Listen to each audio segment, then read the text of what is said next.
Welcome to The Glitter Effect, a podcast dedicated to shining a light on the movers, shakers, change makers, and all-round living legends of our communities who are making a real difference.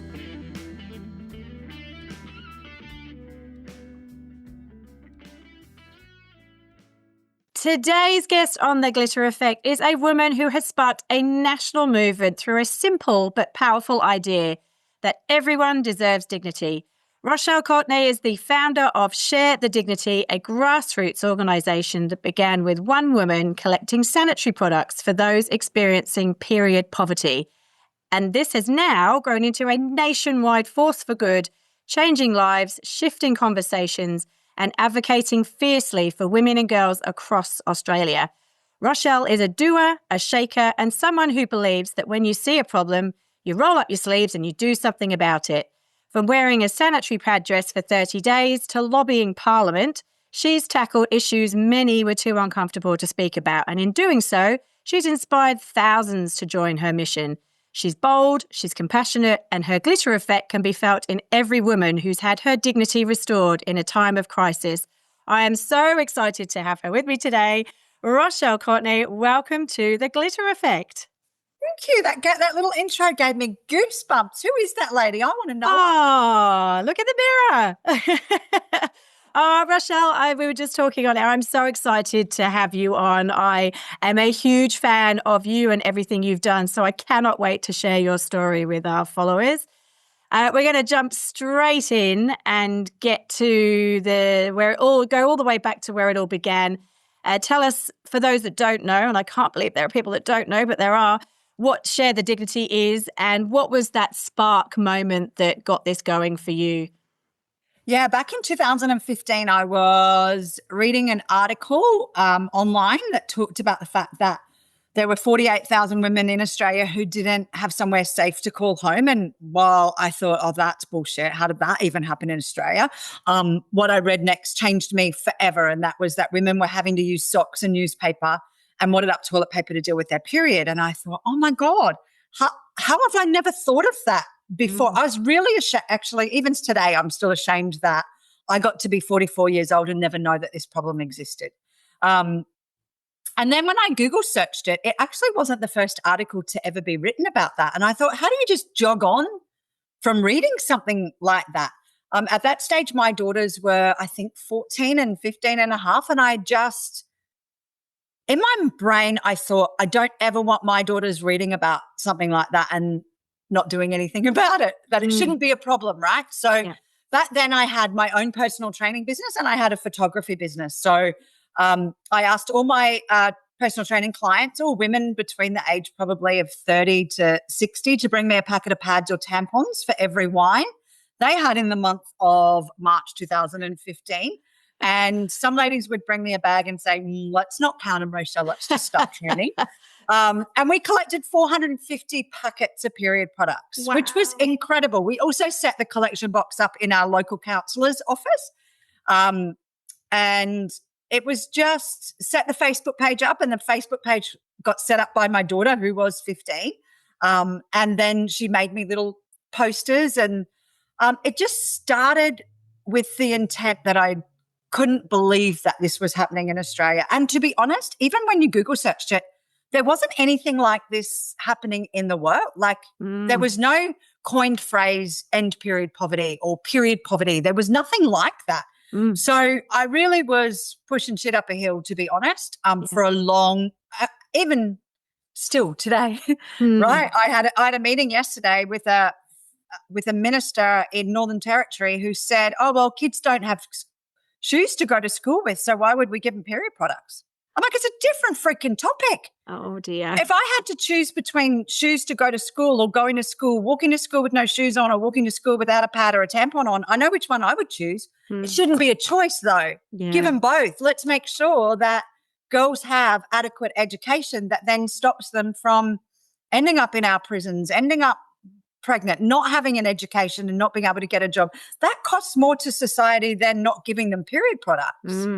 100%. Anyway, I get so outraged. Anyway, so go back to the topic of we now do collections in March and August where our collection boxes go out in every Woolworths supermarket, but also in local councillor's office, politician's office, hairdressing. It's every time a box is there, it creates a conversation, right? And I think it's not about whether they collect 10 or 500 period products. It's about the conversation that makes sure that there isn't a person in Australia that doesn't know that the problem exists. Because you can't unhear a story about hearing how a young girl knew to go into a laundromat to steal somebody else's socks to put into her undies, right? We all want to be part of that solution. So to me, that's what Share the Dignity was. It was a solution to a problem where, as I just said, there's not one of us who wouldn't buy or give a woman in a bathroom a pad or a tampon if she needed it, right? It's a girl code. It's a dead set girl code. So I just needed to be able to put that into place. Now we've collected 5.5 million packets of period products. We're just about to hit 5.6 million, which is amazing. It's such incredible. a big number. Yeah. But it's not solving the problem. Not enough. It's not enough. It's not enough. And you know what? That inner critic in my head is always going, well, you're not doing enough. You're not doing enough. You're not doing it. So when I hear things like your introduction, it feels disconnected to who I am. And I have to always just bring myself and check myself back again, right? Because to me, I'm like, I can read something and go, oh, yeah, we've done that. Oh, yeah, but you haven't got period products in hospitals, in all hospitals. Like, stop it, Rochelle, stop it. I'm just like, when people like you're saying, oh, girl crushing on you or whatever, I'm like, oh my God, that embarrasses me because I've so much left to do. Which is amazing. But then, it's one thing to read, like you're going back, you're reading that article, and I can guarantee you there are lots of people that resonates with. And then there's a lot of people go, oh, that's really awful. And then there's not many people who will go, that's awful. I need to do something now, and to the extent that you have. So your passion is something, to be proud of. And it's something that people really are drawn to because you've got the guts to do that. And well done you, because there are many people who can't and don't have that passion or that drive. So we need more Rochelles in the world to be able to get us. And and like you say, there's always more to be done. But the fact you're doing what you've done and not just read the article and moved on, I think that's, I tip my hat to you. You are a force to be reckoned with. Thank you. Well, you know what? I say I didn't do it alone, and I always give the scenarios and the reasons. I didn't set the Facebook page up. I didn't make the first poster. I didn't, it takes all of us to do this. And I'm really just the conductor at the front of this beautiful, great big orchestra of people. It's not just women, just people and businesses and organizations that have come on board to help share the dignity. Because like I said, you can't unhear it. No. And did you come up with the phrase period poverty? Or is that? Yes, when it was literally nearly right at the very beginning. No one wanted to talk about periods and no one wanted to talk about poverty. Yeah. So you put the two together and we got Shazam, something that's a shit show that no one wants to talk about. So, even now, I mean, I can tell you that there's not a lot of articles about period poverty that have ever been put on TV, on normal mainstream media. Just doesn't happen. It's only the project who really propelled us forward. You've never seen us on the Today Show talk about period poverty, only ever about when we were removing the GST on period products, right? Yeah, because it had a monetary swing to it. Yeah. So, how do we get to a world where talking about menstruation is not something to be shamed about? It's not, because 50% of the population do. So it's not like it's a let's forget about it. It's unbelievable. I can't believe that. Now, you were talking about I know you've got a list of questions. No, I don't. We've already gone off those. I love it. So we'll just keep going. But you've got different campaigns that you do throughout the year. Yep. Tell us what they are. Yeah, so in March and August, as I said, our collection boxes go out in all the Woolworths supermarkets and other places around Australia. And we always need more businesses to register to have as a collection point, where we collect all period products, so pads, tampons, menstrual cups, period undies, also incontinence products. Incontinence products are really expensive, and for many people, they are a barrier to whether they can live the life that they should be living. Yeah. So our collections are then. We also have our It's in the Bag, which is like my favorite child. So It's in the Bag is where we ask everyday Australians to fill a handbag with life's essentials. So things like shampoo, conditioner, toothbrush, toothpaste, deodorant, soap, then period products, then whatever else you put into your bag is up to your bag size, your imagination, and your budget. So to be honest, I've owned 7,422,000 hair ties in my life and I can never find one. So I always put hair ties in there. I always put a hairbrush.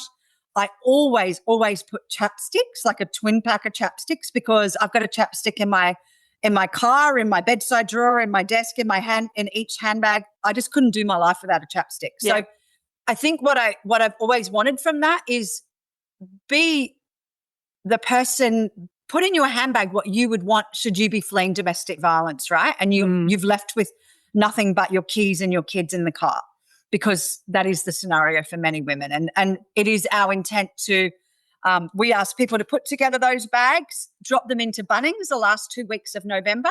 And now then our incredible army of volunteers that we call Sheroes and Heroes go in, pick those bags up. They check every single one of those bags. Those bags then go off to one of the 3,500 charities that we work with around Australia. And it is our goal to make sure that there isn't a woman spending Christmas in a domestic violence shelter or using their services that doesn't receive a bag and get a gift at Christmas. We then ensure that women who are experiencing homelessness and then extreme poverty are also eligible to get those bags. Yeah. Each year we collect, maybe 120,000. The most we've ever collected was before COVID, which was about 140,000 bags. But the charities are now requesting over 200,000 bags from us. And there's this massive big gap. And again, I concentrate on the gap, right? Not on the impact of the 120. I really suck at that.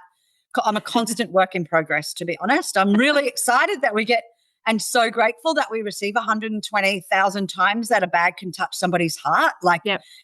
Some of those stories are absolutely incredible. And a couple of weeks ago, we were lucky enough, we coordinated 6 women who've previously received bags to come together in a retreat where we shared stories and just listened to the impact of the difference that bag made to their lives. And we'll be sharing that in our campaign this year, because if people just knew the difference that bag makes to somebody, everybody in Australia would put together a bag where they could.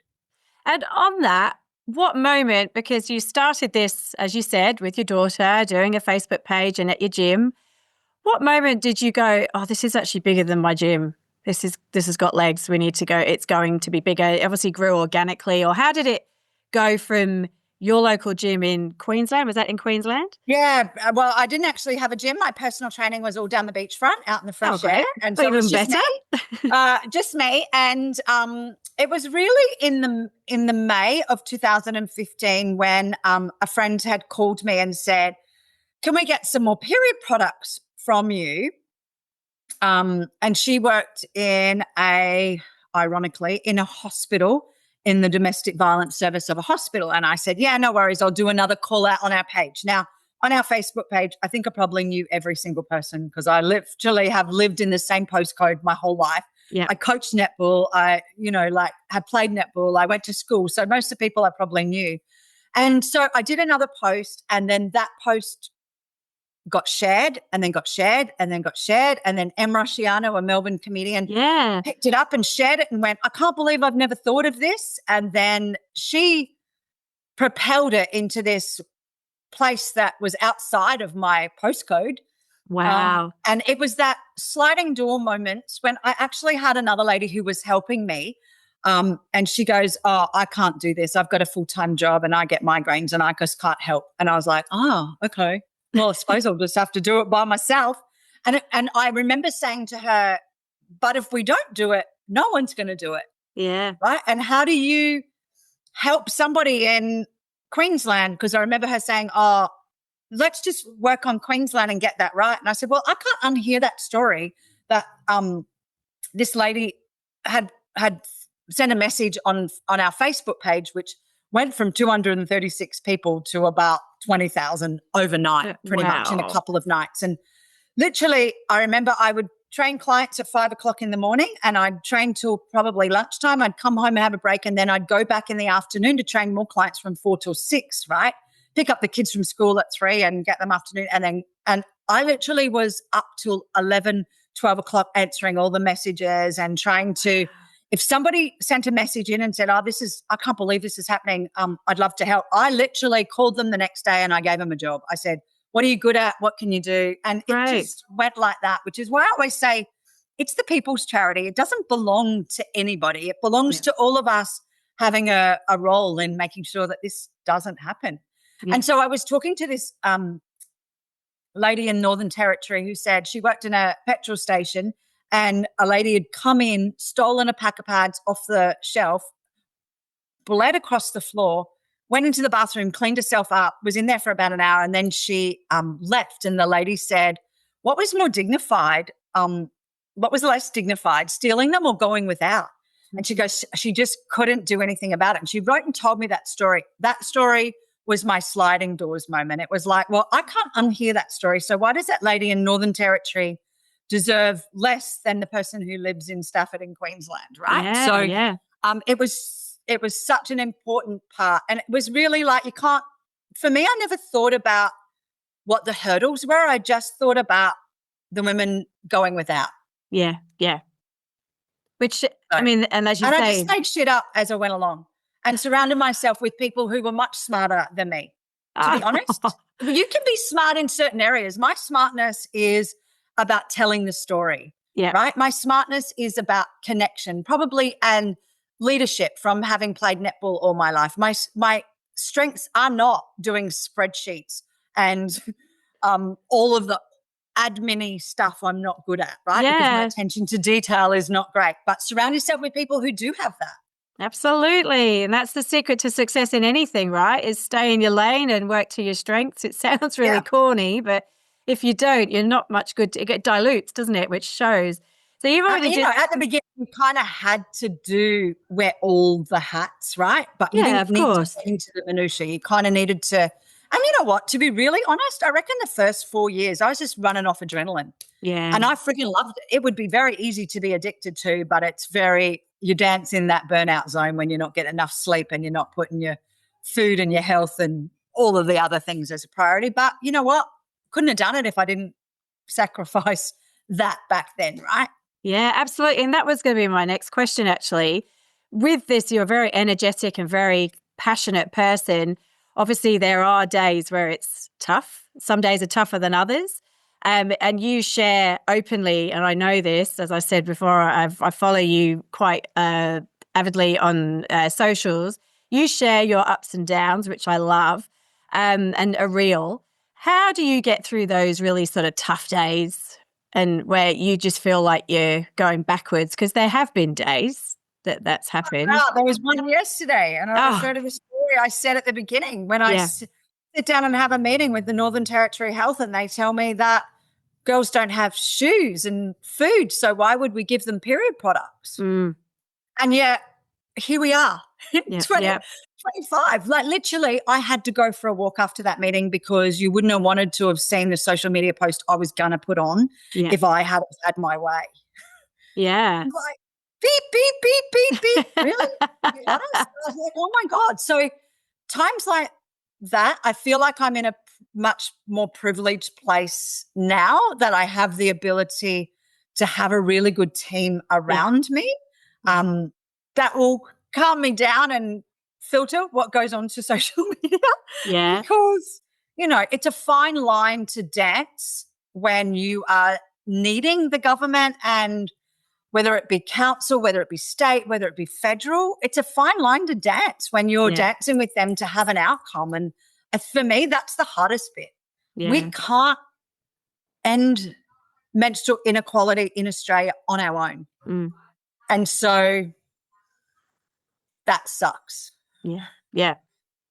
Do you know what I mean? Like that stuff is really hard for me because sometimes governments just don't make sense. But the more you talk about it, the more people understand outside of government, more people that the general public understand, then it's that education, isn't it? It's that ripple effect. It's that glitter effect. And that's where, the more we talk about it. And I have 3 boys and I openly talk to my boys. They're 2 teens and 1 tween. I openly talk to my boys about periods and girl stuff because they will come across it. And hopefully, moving forward, what is taboo to us, I always think is not going to be as taboo for the next generation and diluted, but other things will become, it's always, it's horses for courses, isn't it? There's always something.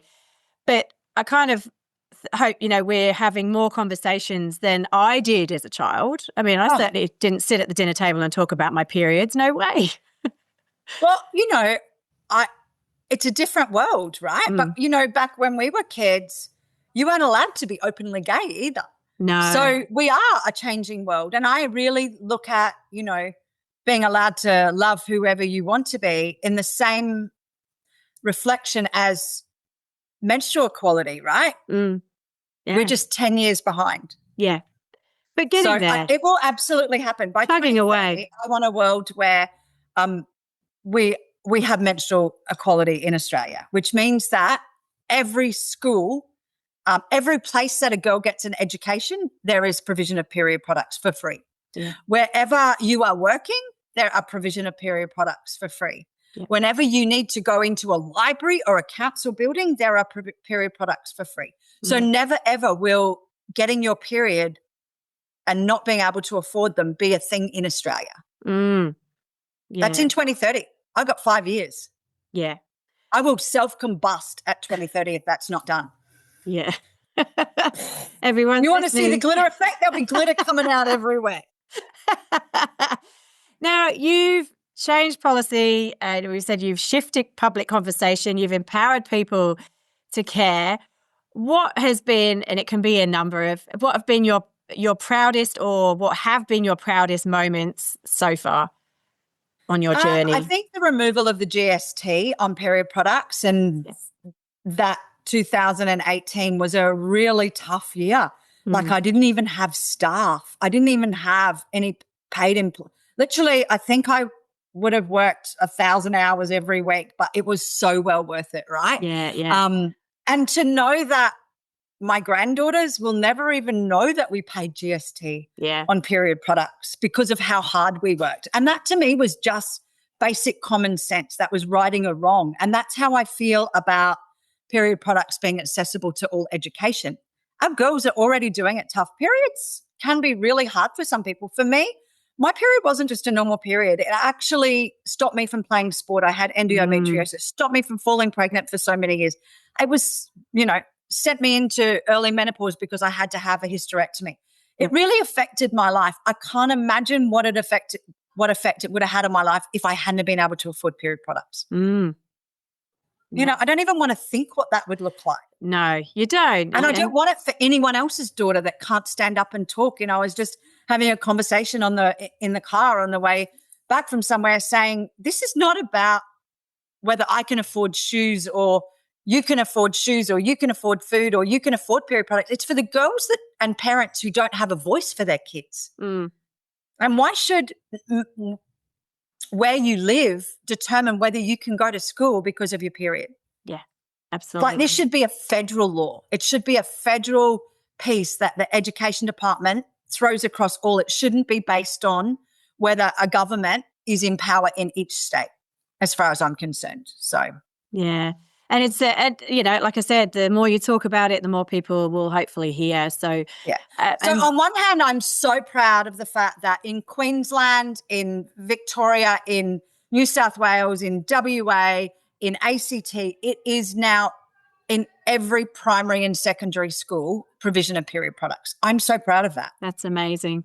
And I still got some stubborn little states to go. Yeah. But then that's not to be sniffed at, though. That's a lot of work. No, I know. Is that thing that I always do. That's very good. That's such a good thing. You should celebrate that. But I know, like you're saying, you've got more to do. It's frustrating. It's just, it's really frustrating and I feel sad for the girls that are in those states just because your government doesn't think it's as important. Hey, go move to New South Wales and you'll get free period products, or go to a Queensland school and you'll get free period products. That's not fair. It's not right either. It's not. I mean, I know we don't live in a world that's fair, but this is not right. This is a health issue, not just a women's issue. Yeah. And you've, over the time as well, over your journey, you haven't just put the word out there and said, we need products for the bags and everything like that. You've gone a little bit out there and you wore a sanitary pad dress for 30 days. Is that right? Yeah. So we do a survey called the Bloody Big Survey. We do it every 3 years. So in 2024, last year, we had 153,000 responses. So it's the biggest body of data that the world's ever seen on menstruation. Yeah. And that data is to speak to the political powers who don't see it as a problem, when in actual fact, 1 in 5 in Australia have been through period poverty. We've now got the hard facts on that. In saying that, when we launched it on the 1st of March, and we launched the survey on the 1st of March, and it goes over that International Women's Day, and hope that this is the difference that everyone wants. And getting people to answer a survey is bloody hard, right? Yeah, So massive campaign. We worked on it for a year, and it wasn't going to plan. And I just literally, you know what? I was sitting painting a cubby that I was doing for my grandkids for Easter as a surprise. And I thought, you know what? I've got this beautiful this dress made of pads that an amazing lady, Sandy, who works with, what do you call it? Repurposing items. Anyway, I'd given her an old ball dress and I said, the next awards night I'm going to wear this pad dress. So it had been made, it was already made. And I thought, you know what? I'm going to put that on. I'm going to wear it 30 days until everybody in Australia answers that survey, until I get to 150,000 responses. I even ended up stand-up paddleboarding. I did so many crazy freaking things in that. I actually had a cancer cut off my back. I wore it while the cancer was being cut off my back. Oh, wow. And I remember Brittany, my social media, my marketing genius, come into the appointment and he's going, I don't know if you can be in here. I'm like, just pretend she's not even here. Wore it to speaking engagements. I wore it everywhere, and it was a bustier. It was the most painful thing to get in and out of. So, and it was so heavy, even more heavier than when I came off the stand-up paddleboard and into the ocean. It was very bloody heavy there. Wow. And did it work? It bloody worked. Yeah. And there you go. Consequently, since then, we've also won some marketing awards for that.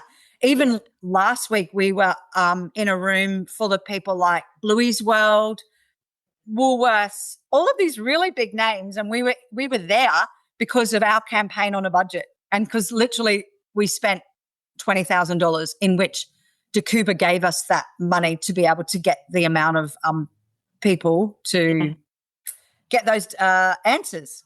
And are those moments for you when you're at the award ceremonies and things, are they pinch me moments still? No, they don't.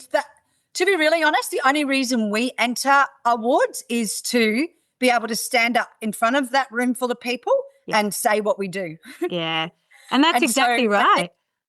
That's the only reason. I don't enter them because I want bling on my wall or because they give us any more credibility. It doesn't make any difference to the woman that we're trying to help. What it does is try to amplify our voice, and for somebody in that room to go, I'll help you. Yeah. Oh, I see that problem. I know this person. Yeah. That's why. That's great. And, as I say, we don't get a lot of marketing when it comes to period poverty. We did at the beginning because it was new. Yeah. Right? So unless you got stats and things like that, the media are not overly interested. So we have to just look at different ways to, and this year is our year for entering awards, really showcasing what we've done, because we are really proud of the work that we've done. And at 10 years old, we've got some roots put down and we're ready to really solve the problem in the next 5 years. And I'm putting it on the record. Yeah. Like if in 5 years' time we don't have what we have, I'll be really surprised. Yeah. Yeah, good. That's good. Now over the years, you've stood beside hundreds of women and girls in incredibly vulnerable situations, from homelessness to domestic violence, as you said. What have they taught you about strength, resilience, survival, dignity, anything like that? It's a hard question. You know what I think the most is that you can't judge a book by its cover. Like, people think that someone experiencing homelessness looks a certain way, or, oh, that person's really quiet, or she must be, I really dislike people who judge people. Like, it's my pet hate, right? And these women just look like you and I. So don't ever for a second think that or feel sorry for the woman who's getting the bag that you're putting together, because it actually could be the woman you're standing next to at school pickup, right? Yep. They're remarkable, but you know what? Women are remarkable, I think. You know, the amount of things that we juggle and the things that we do. And for a lot of the women, I see this repeated behavior of as soon as it affects their child, then they leave. Like they weren't important enough to leave for. It's when they affect their child or their grandchild, you know, like it's different. And I just, you know, I wish we didn't have to put up with as much. Yeah. No, As that's women, right? Yeah, absolutely. But it's heavy. I mean, and there'd be certainly some stories that you would go to bed at night sort of that stand out more than others that you've come Yeah, across. absolutely. But there's also this other part that has really changed the core of who I am, that I'm so grateful that I have a bed to make in the morning and that I've got dishes to clean up because I can afford food. And Yeah. do you know what I mean? Like it's that piece of grateful pie. And I know my husband sometimes will have a whinge and I'll go, is that your biggest problem today? Yeah, Really? it's that reality check, which we all Yeah, it's a need. massive reality check. Yeah. When you can go into my suburb where I live and there's a woman sleeping in a car with the kids Yeah. because she can't afford rent on her own. Like that's not okay. It's not okay. No, now you've got to where you are. Obviously, this is a Glitter Effect podcast and it's about people spreading glitter, but I refer to all my guests as glitter royalty. So you are now officially in the glitter royalty, as if you weren't Thanks so already, much. Rochelle. But for any glitter royalty member, they haven't got there on their own, obviously. Have there been any fellow glitter kings or queens that have inspired you to keep shining over the years? And it doesn't necessarily mean in Share the Dignity. It could be before. It could be Share the Dignity. It could be 1. It could be 10. You know, who stands out As for I you? said, I did not get here alone. And oh my God, I have so many glitter queens around me. Queen ages, we call ourselves now. Oh, I love that. Queen ages. So, oh God, from my 4 best friends that I went to primary school with, we just went on a trip to New York with them. We call ourselves the Fab Five. Nice. We've been friends for 45 years, like one of them 50 years.